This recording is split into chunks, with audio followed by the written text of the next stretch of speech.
Hello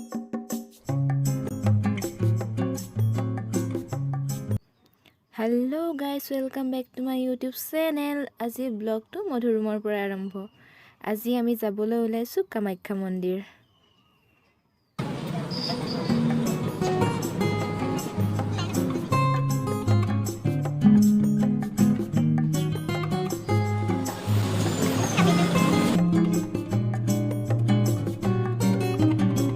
লকডাউনৰ পাছত এই ফাৰ্ষ্ট কামাখ্যা মন্দিৰ আহিছো।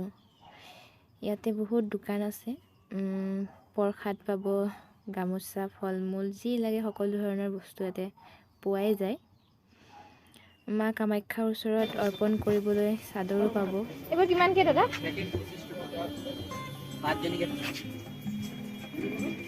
আৰু বেগবোৰ এইটো কিমান?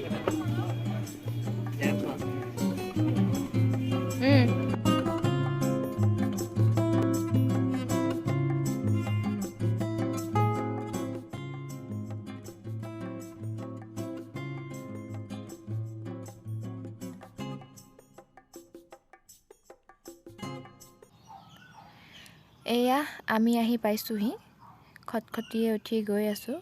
ইয়াতে বিভিন্ন দোকান আছে, মূৰ্তি পাব, শিৱলিংগ পাব, ফল মূল যি লাগে, পূজাৰ সকলো সামগ্ৰী পায়, ইয়াৰ পৰাই লৈ ল'ব পাৰিব।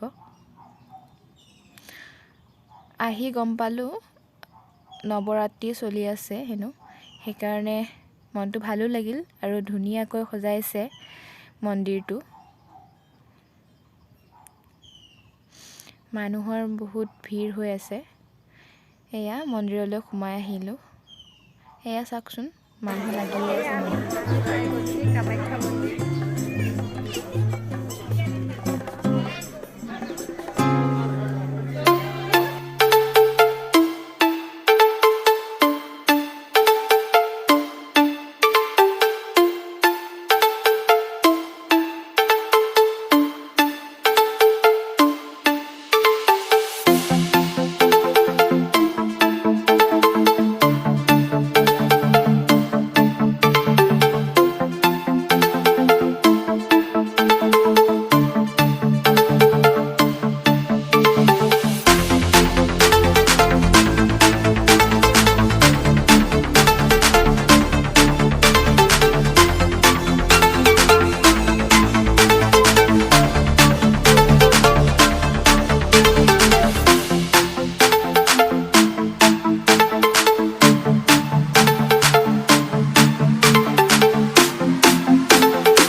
মাৰ ওচৰত পূজা কৰি ওলাই আহিলোঁ।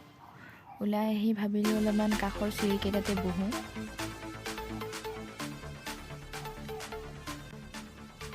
চিৰিকেইটাত বহি প্ৰসাদৰ টোপোলাটো থওঁতেই বান্দৰে চাই আছিল হ'বলা।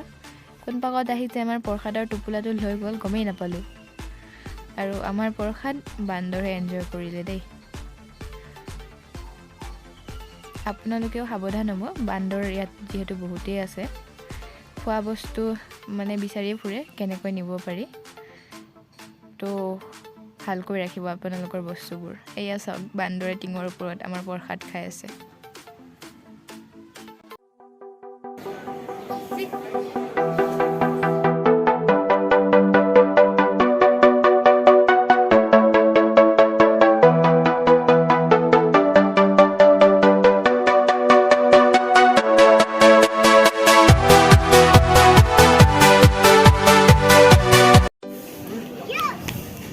আজি আমি আহিছোঁ কামাখ্যা মন্দিৰ।